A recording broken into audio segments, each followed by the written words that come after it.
네, 헌법재판소가 박근혜 대통령 측이 신청한 증인을 대거 채택하면서 탄핵 심판 시계가 늦춰졌습니다.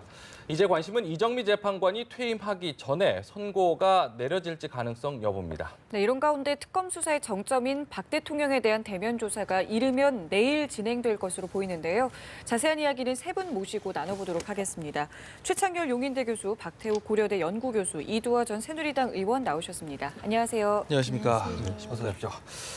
이 변호사님께 먼저 좀 여쭤볼까요? 어제 이제 헌재가 11차 변론에서 8명의 증인을 채택을 하면서 뭐 헌법재판소의 타임 스케줄이 어느 정도 좀 짜여졌다 이런 얘기도 나오고 있는데 증인을 추가로 채택하면서 이제 기각설도 좀 나오고 있고요. 여러 가지 이제 다른 이야기들이 나오고 있습니다.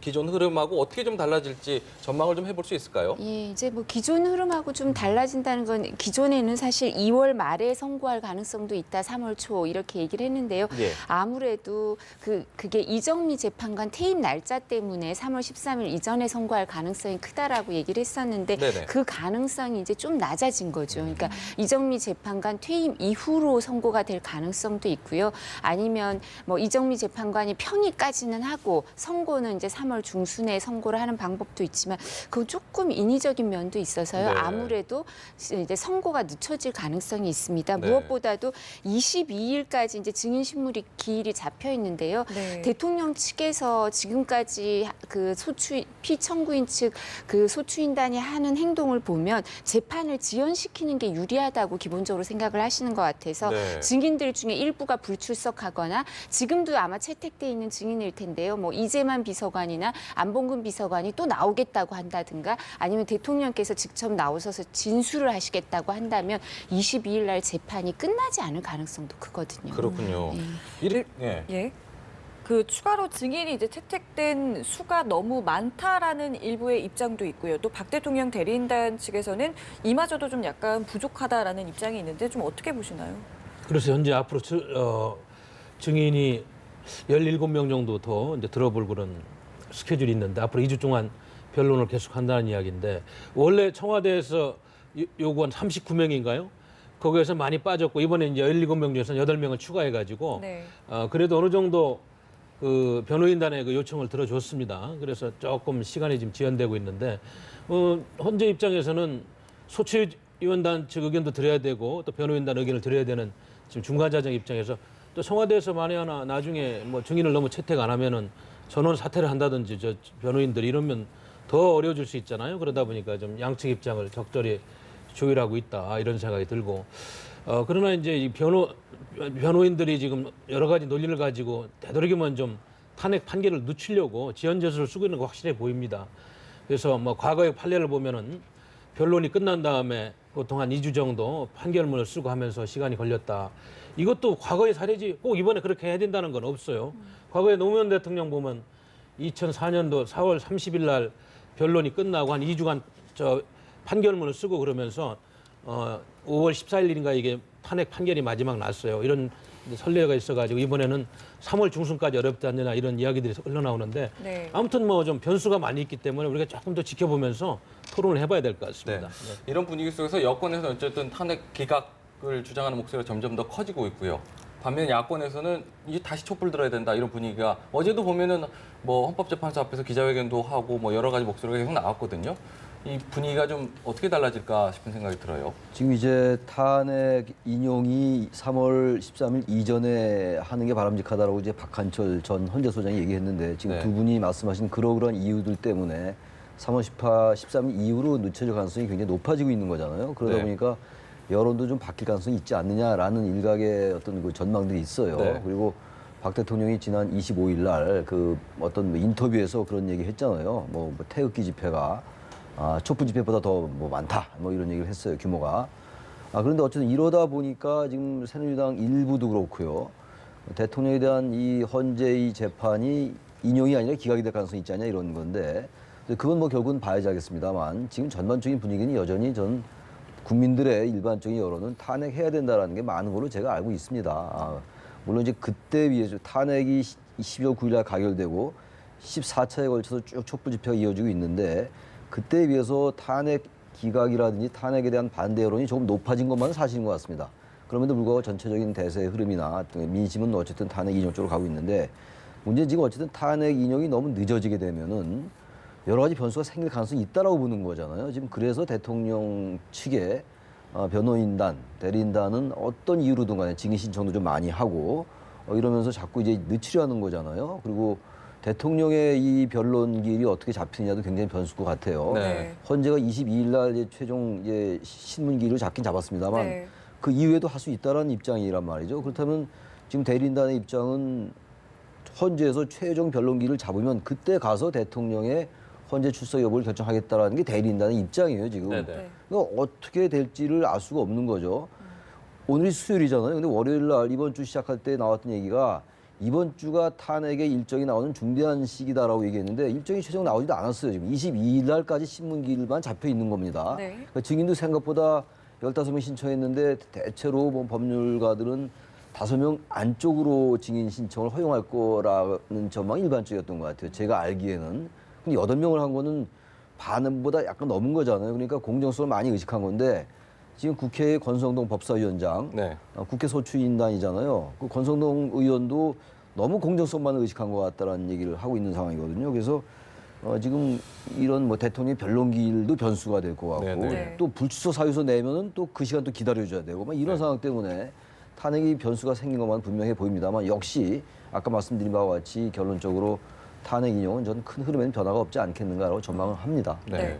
자, 어쨌든 22일까지 추가로 증인 신문을 하게 되고 28일은 특검의 1차 수사 기한이 종료가 되는 날인데 이렇게 됐기 때문에 이제 특검팀의 수사 기한 연장 가능성에 대한 이야기도 좀 많이 나오고 있거든요. 일단 황교안 권한대행 같은 경우에는 좀 특별한 이야기를 하지 않고 있는데 좀 어떻게 예측해 볼 수 있을까요? 근데 그건 저희가 예측하기가 쉽지 않은 것 같습니다. 기본적으로 황교안 권한대행의 지금까지 행보에 비추어 이제 유추를 해본다면 특검에 대해서 이제 연장을 안 해줄 가능성도 크시겠죠. 이제 연장을 안 한다면 어쩔 방법이 없고요. 지금 야당에서는 그래서 뭐 이제 그 수사 기간을 늘리는 법안을 내놓고는 있습니다만 발의를 하려고 한다고 하는데 이 부분이 그 전에 통과될 가능성이 희박하니까요. 그리고 사실 특검이 이제 활동이 종료된다고 하더라도 그 황교안 권한대행 입장에서는 이제 연장을 거부하면서 명분이 검찰에서 다시 이어서 수사를 하면 된다. 그리고 모든 수사는 특검에서 다 할 수도 없고 일정 부분 대기업 수사 중에 일부라든가 그다음에 이제 공소유지라든가 뭐 원래 공소유지는 특검에서도 할 수 있지만 또 다른 부분 이런 부분은 특검에서 검찰로 이관하는 부분도 있으니까 이관을 해라 이렇게 얘기할 수도 있어서요. 그래서 이 부분은 특검 수사는 이제 황교안 대행 입장에서는 연장을 안 해줄 가능성도 큰데요. 네. 이제 그렇게 한다고 한다면 특검 입장에서는 뭐 어쩔 수가 없는 거고요. 근데 그걸 너무 우려하지 않아도 되는 게 이제 검찰에서도 이 수사 방향이 일정 부분 정해져 있고 지금 이제 특검에 파견된 현재 원래 수사하던 팀에 이제 그 수사 인원들이 특검에 파견이 돼 있거든요. 그 사람들이 다시 검찰에 복귀해서 수사를 이어나갈 수도 있고요. 그리고 이런 상황이 탄핵의 인용 기각에는 영향을 미치지 않습니다. 그러니까 탄핵 지금 하는 헌법재판관들은 형사재판을 준용하긴 하지만요. 그리고 이제 수사 기록을 갖고 와서 보고 지금도 하지만 그런 여부에 특검 수사가 언제 끝나느냐, 특검 수사가 어디까지 진행되느냐가 탄핵의 결정적인 요소는 아니기 때문에 이제 헌법재판은 또 탄핵 재판은 재판대로 가고 특검 수사는 수사대로 가고 그리고 우리가 지금까지 검찰이나 특검을 조금 더 신뢰해 줄 필요가 있지 않나 싶습니다. 왜냐하면 정규제 TV인가요? 거기서는 아니면 그 일각의 대통령 지지층에서는 지금 개혁해야 되는 게 언론, 네. 노조, 검찰까지 들어가 있다고 하시니까 네, 네. 뭐 검찰을 전혀 안 믿으시는 것 같거든요. 그러니까 이 부분은 좀 어떻게 되더라도 검찰에서 수사를 공정하게 해주면 될 것 같습니다. 네. 지금 보면요. 여러 가지 하도 가능성들이 많고 변수들이 많다 보니까요. 만약에 헌재 심판이 나온 다음에 특검이 또 연장이 되고 헌재 심판이 나온 다음이면 이런 가능성까지 나오더라고요. 박근혜 대통령이 어쨌든 그러면은 지금 탄핵 이렇게 검찰에 출석할 어떤 특권이 있지 않습니까 지금? 불소추 특권. 네. 네. 불소추 특권이 있는데 그게 이제 없어지게 되는 거잖아요. 탄핵 헌재 결정이 나오게 되면 그것 때문에도 특검 기간이 연장되지 않을 가능성이 높다. 뭐 이런 이야기도 나오고 있는데요. 그러니까 물론 이제 탄핵과 이 특검 수사는 뭐 별개라고 봅니다만 네네. 뭐 상당히 연동돼 있는 거죠. 네네. 단지 이제 탄핵 심판은 대통령의 파면 여부를 따지는 것이고 네네. 지금 특검은 어떤 범죄가 있느냐를 따지는 것이라서 다르다고 합니다만 기본적으로 중요하죠. 왜냐하면 특검이 만약에 끝나고 말이죠. 2월 28일 날 황 총리가 이 특검 수사기한 승인 요청을 받아주지 않고 네. 그 인용이 지금 나중에 될 거 아니에요. 3월 13일 이후 뭐 2월 말에까지 될 가능성이 낮다라고 보는 거잖아요. 네네. 일반적으로 탄핵 이 결론이. 네. 그러면 이미 이제 특검의 수사가 검찰로 넘어가고 네. 검찰이 수사를 하는데 검찰이 지난번에 그 특검을 넘기기 전에는 박근혜 대통령에 대해서는 그 직권남용 그리고 이제 강요에 의한 뭐 이런 피의자로 입건을 했었잖아요. 네. 뇌물이나 이런 건 전혀 들어가지 않았었단 말이죠. 그리고 특검 수사를 하면서 14가지를 하면서 여러 가지 갈래가 나왔잖아요. 수사 과정에서 수사와 관련된 인지된 사건들에 대한 게 많이 있었는데 만약에 특검 기간 연장하면 검찰 넘어가잖아요. 네. 그럼 검찰을 아까 정규제 TV 얘기했는데 거기서 말하는 언론 검찰의 개혁 대상이라는 그 검찰은 너무 검찰이 국민들 입장에서 너무 잘하고 있기 때문에 개혁 대상이라고 얘기했던 거예요. 그게 일반적으로 우리가 검찰이 개혁 대상이라 하는 거 아주 다른 네. 결이에요. 그건 분명히 우리가 구분해야 됩니다. 네. 그래서 언론도 개혁해야 되고 검찰도 개혁해야 된다고 얘기했던 거예요. 네. 일반적인 그 개혁하고 다른 개혁입니다. 아무튼 그럼에도 불구하고 검찰은 특검에 비해서 정치적인 색채를 띌 개연성이 높잖아요. 그래서 특검법 맞는 거 아닙니까? 그렇잖아. 네. 모토 특검에 그래서 검찰한테 계속 맡기면 됐죠. 논리적으로 적어도 그렇다면은 검찰로 넘어갔을 때 특히 검찰은 대기업을 피해자로 보는 경향이 있었고 특검은 피의자로 받는 경향이 있었단 말이죠. 그래서 네. 이 사건을 보는 관점 자체가 좀 다른 것 같아요. 네. 제가 보기에는. 그래서 검찰로 넘어가게 되면 이 지금 대통령의 탄핵 인용 여부와는 관계없다 하더라도 아까 말씀하신 그 불소주 특권 네. 기소를 하냐 못하냐 문제예요. 그래서 특검이 끝나버리면 검찰이 기소를 안 하고 좀 대통령의 자격만 이제 하면 되는 이런 것들을 일각에서 생각하는 것이 아닌가. 그래서 일단 그 특검 기한 연장은 굉장히 중요한 것 같은데 네. 민주당이 발의했잖아요. 지금 네네. 특검 기한 연장하는 법안을 발의했어요. 네. 근데 우리 이도하 변호사님 말씀처럼 28일까지 이 법안 통과되기가 쉽지 않은 건지 잘 모르겠어요. 그건 통과될 수 있겠죠. 네. 근데 그걸 장담할 수 없기 때문에 그러면 특검 수사 기한은 끝나는 거죠. 연장 안 하면은. 네. 그렇다면 상당히 여러 가지 변수가 많이 생길 것 같아요. 그건 네. 중요한 문제라고 봅니다. 예. 그렇군요. 근데 사실 이 부분은 저희 법조인들은 어떻게 평가를 하냐면요. 이제 제가 아까 말씀드렸던 검찰이 개혁의 대상이라고 이제 그 대통령께서 생각하시는 건 대통령한테도 너무 이렇게 칼날을 들이댄다 이런 생각에서 그런 말씀을 하신 것 같아요. 이제 네네. 일반 국민들의 기준으로 말씀하신 건 아닌 것 같고요. 근데 사실 검찰에서는 지금 특검에서 수사를 해온 게 있기 때문에 이 물기를 돌리기가 어렵거든요. 예, 그러니까 예. 수사도 정치만 생물인 게 아니라 수사도 생물이어서 지금 어느 정도 커왔기 때문에 이거를 어떻게 바꾸는 거는 힘들 거고요. 특검에서 이제 검찰에서 새로 수사를 시작하는 게 아니라 특검에서 한 걸 이어서 하는 건데요. 예. 근데 저는 사실 이게 기간이 길어질수록 대통령께 불리하다고 생각을 합니다. 그러니까 이게 사실관계 같은 게 없어지진 않아요. 예. 그리고 이게 이제 그 정권이 교체가 되든 아니면 혹시나 보수 정권에서나 중도 진영에서 나오든 누가 대통령이 되시든 다음 대통령이 이제 12월엔 반드시 될 거 아니에요. 12월에 새로 그렇죠. 선출이 누가 될 거지. 그리고 네. 뭐 그 전에 탄핵이 기각되든 인용되든 그럴 거고 올해 대통령 선거가 있을 것만은 분명한데요. 대통령께서 불소추 특권은 12월 그러니까 내년 2월 25일이 최대한이고 2월 24일 정도가 그 전에 올해라도 탄핵 인용되면 어느 시점에 불소추 특권이 없어지는 건데 그 기간이 길어지면 길어질수록 혼란이 커지면 커질수록 박근혜 대통령한테 불리할 수밖에 없습니다. 네. 어떻게 좀 보세요?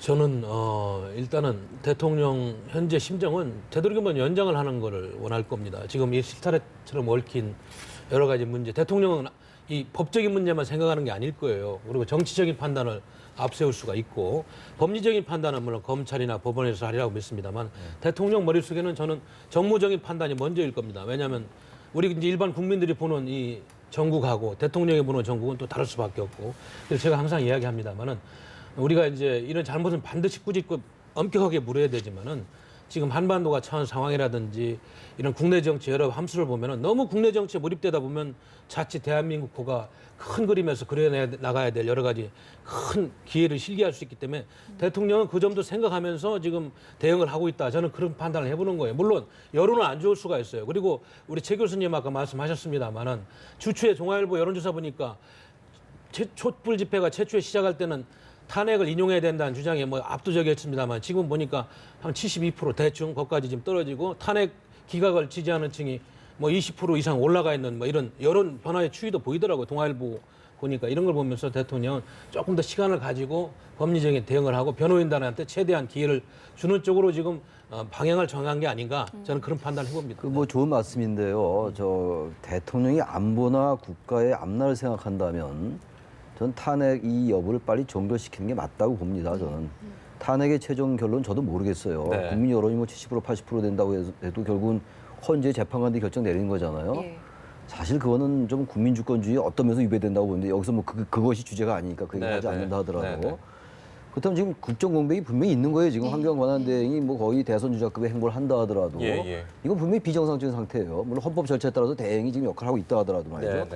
그렇다면 대통령이 그래도 국민들의 51%의 지지를 받아서 된 분 아닙니까? 그리고 이런 상태가 계속되고 있고 지금 그리고 여러 가지를 사실 대통령이 거짓말을 한 그런 정황도 좀 보이잖아요. 굳이 여기서 다 얘기하지 않더라도 말이에요. 그러면 이렇게 계속 끄는 거는요 대통령의 품격에 맞지 않습니다. 정말 제가 정말 대통령 아끼니까 하는 말씀이에요. 정말.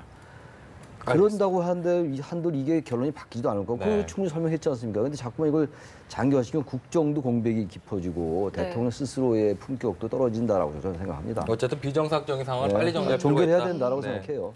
자, 그렇기 때문에 이제 박 대통령이 대면 조사를 받을지 여부에 네. 지금 굉장히 많은 관심이 쏟아지고 네. 있는데 일단은 좀 신경전이 있는 것 같거든요. 예, 지금 뭐 이제 일정이랑 이런 부분 대통령 대면 조사 일정이 특검 쪽에서 흘려서 공개됐다고 하면서 이제 청와대 쪽에서는 이 부분에 대해서 다시 원점부터 재검토하자고 네, 네. 얘기를 하는데요.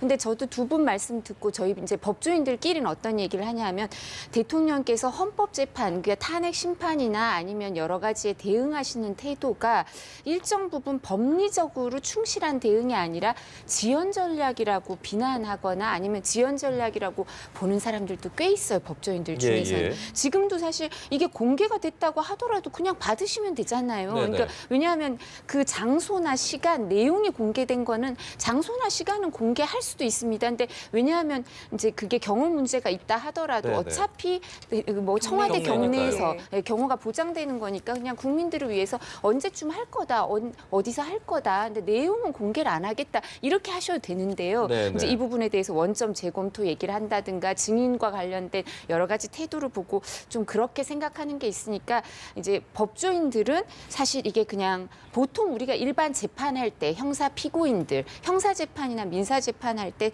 이제 재판을 이제 고발을 당하거나 고소를 당하거나 소를 제기당한 사람들, 피고의 입장에서는 어떻게 하냐면 재판을 지연시키는 게 유리하다고 생각하거든요. 기득권을 유지시키거나 이제 재판을 지연하면서 뭔가 새로운 상황이 생길 수 있다고 생각하는 거라서 그런 태도를 보이는 게 아닌가라고 생각하는 법조인이 많고요.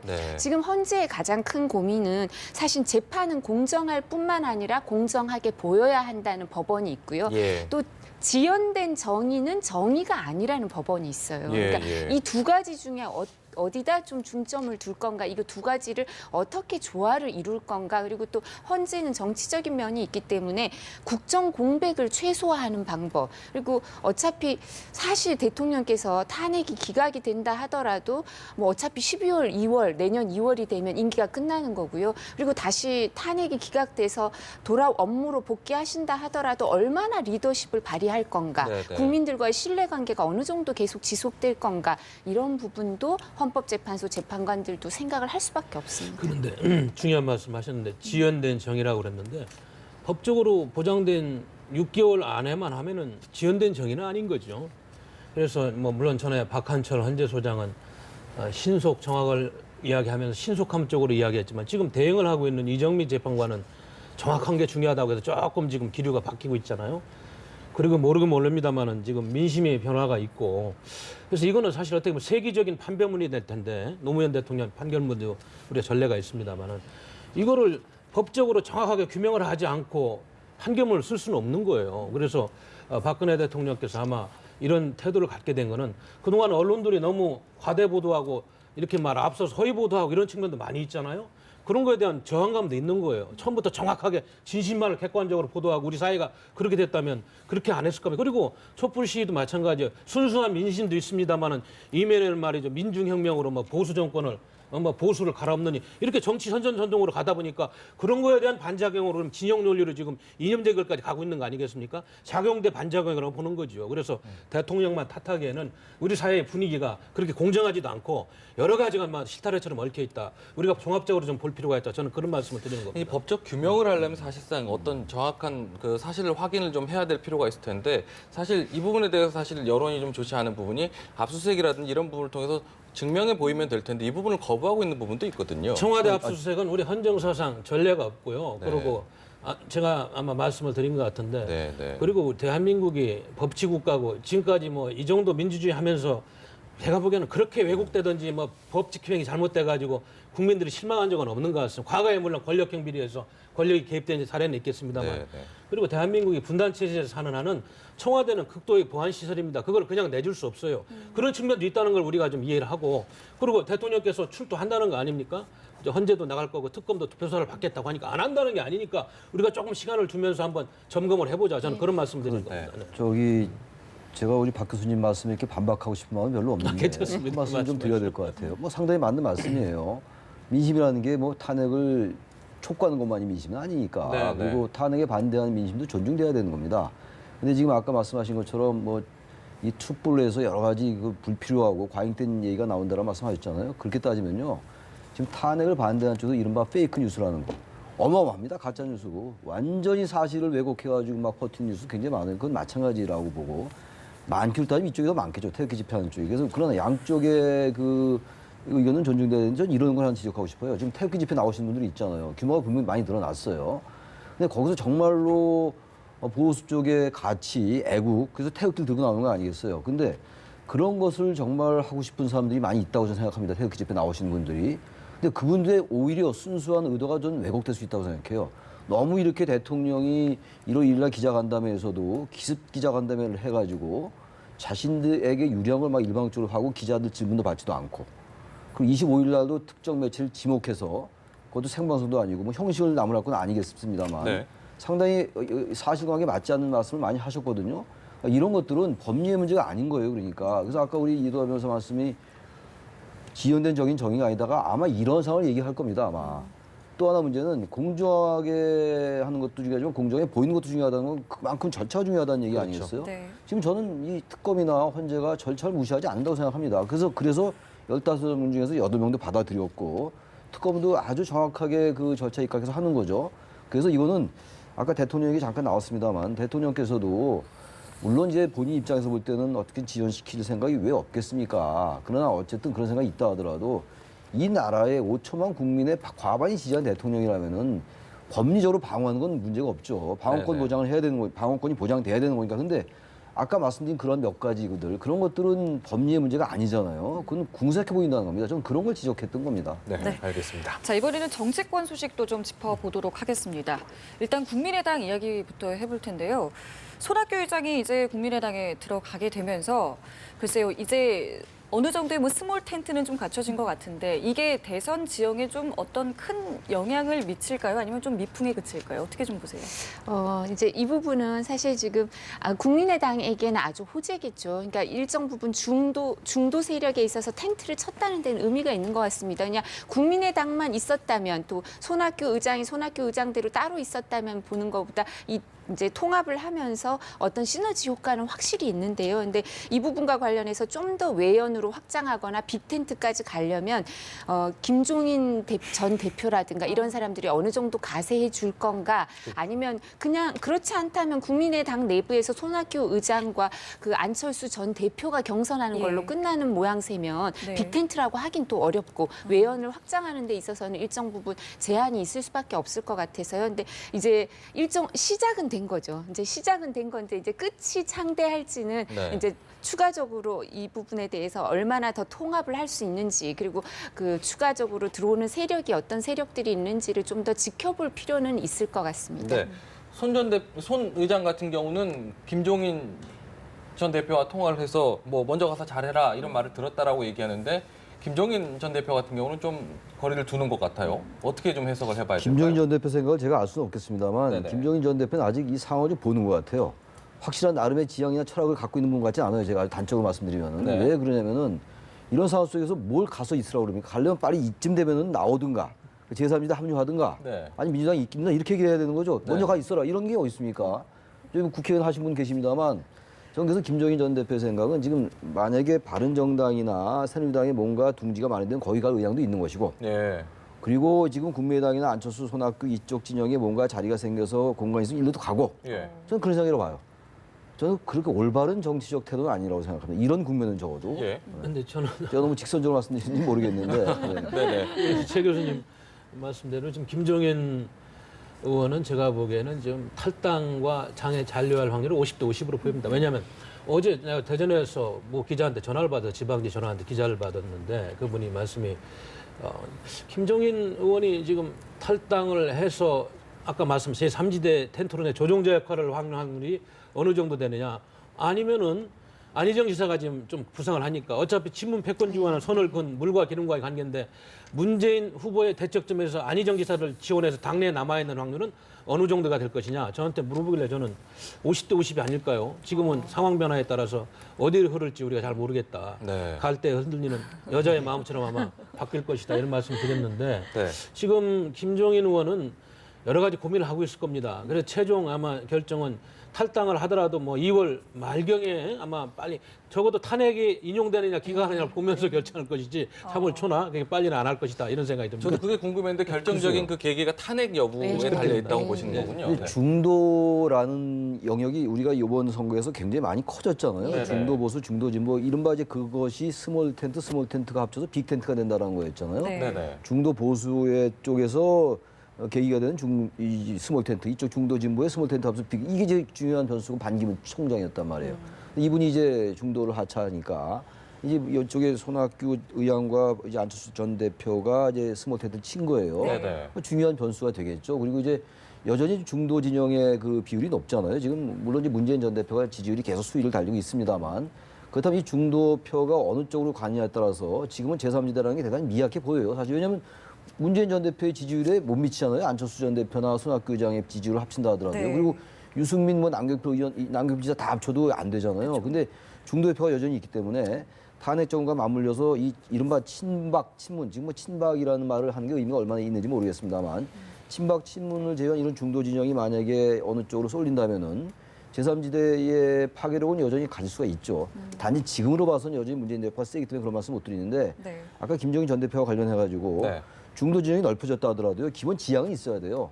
중도 진보냐 보수냐 내에서의 뭐 갈림은 가능한데 네네. 아예 바른 저기 새누리당 쪽이냐 바른정당이냐 이쪽은 좀 약간 다른 거거든요. 결이. 그래서 이거는 어느 정도 지향을 밝혀주면서 그러나 네네. 중도 쪽에서 자신의 어떤 그 스탠스를 재는 이렇게 돼야 되는데 김정인 전 대표의 경우는 지금 바른정당 쪽이나 이쪽의 생각도 좀 있으신 것 같아요. 네. 사실 제가 뭐 확답하고 나서는 없습니다. 그래서 좀 아까 우리 박 교수님 50대 50이란 말이 저도 그 말에 공감을 좀 하는 편입니다. 네. 네네. 근데 이제 김종인 전 대표의 경우에는 개헌을 이제 중요한 그렇죠. 아젠다로 내세우고 있는데요. 그래서 개헌을 내세우고 있는데 이 개헌과 관련해서 지금 바른정당의 이제 대선 출마 선언을 한 후보 중에 유승민 의원 같은 경우는 좀 부정적이고 그죠. 그렇기 때문에 사실 그 바른정당하고 하는 경우에 이제 개헌과 관련해서 합의를 보기는 좀 어렵지 않을까. 그래서 지금 교수님 말씀하신 것처럼 저도 안희정 지사가 이제 변수일 것 같아요. 김종인 전 대표 입장에서는 안희정 지사가 뭐 대연정 얘기도 하고 개헌과 관련해서 얘기할 여지도 있고 하니까 이제 안희정 지사가 당 밖의 세력 이제 그 어떤 여망을 갖고 와서 당내 경선에서 승리할 가능성이 있을 것 같다. 2007년 한나라당 경선 같은 거죠. 예. 본선이 사실 경선이 본선 같이 되는 그런 네네. 상황. 그리고 또 무엇보다도 정체성이나 지향점이 박근혜 후보가 더 이제 한나라당 성향에 맞았음에도 불구하고 10년 동안 이제 정권을 빼앗겼다고 생각해서 정권을 탈환하기 위해서는 당선 가능성이 높은 이명박 후보를 뽑아야겠다라고 생각했었거든요. 예, 이회창 학습 효과가 있어서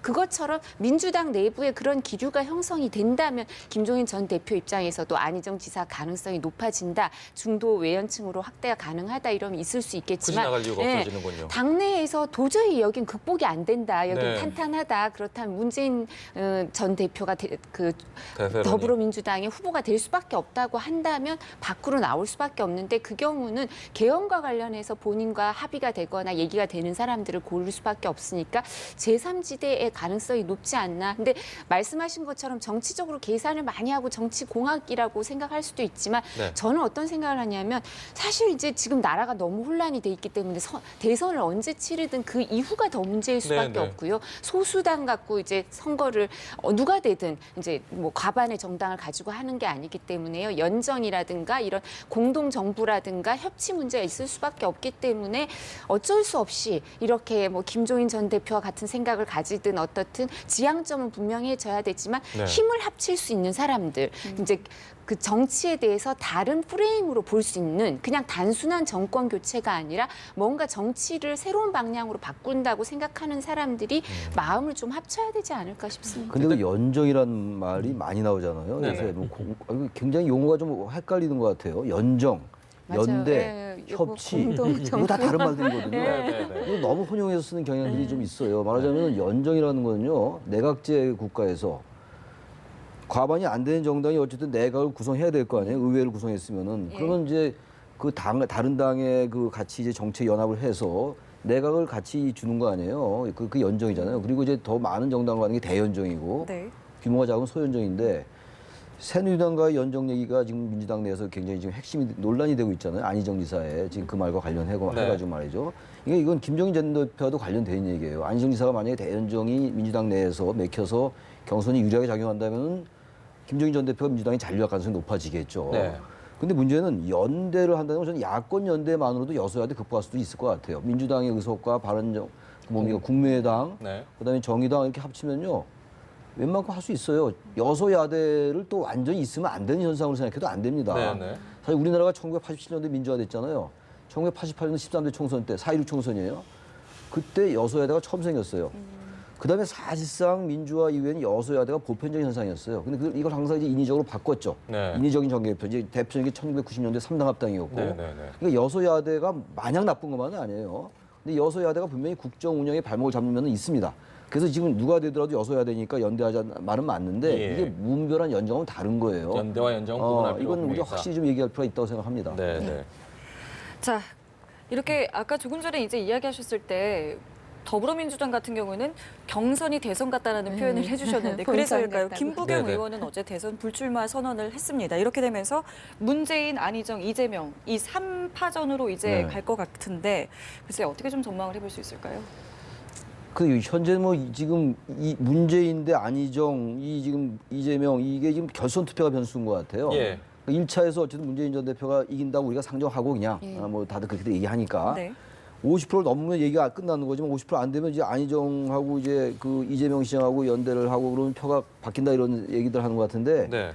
반드시 뭐 결선 투표한다고 이 표가 다시 문재인 표가 다시 뭐 안희정으로 간다 이렇게 장담할 수 없어요. 하나만 말씀드리고 싶은 게 2002년도 노무현 후보가 돌풍을 일으켰잖아요. 네. 처음 이인재 후보 대선으로 쭉 가다가 근데 약간의 차이점이 있는 게 그 2002년 당시에 이인재 후보는 원래 출신이 한나라당이었어요. 민주당 내에서는 좀 결격사가 있는 후보로 봤던 것이고 노무현은 굉장히 물건이었습니다. 그 당시.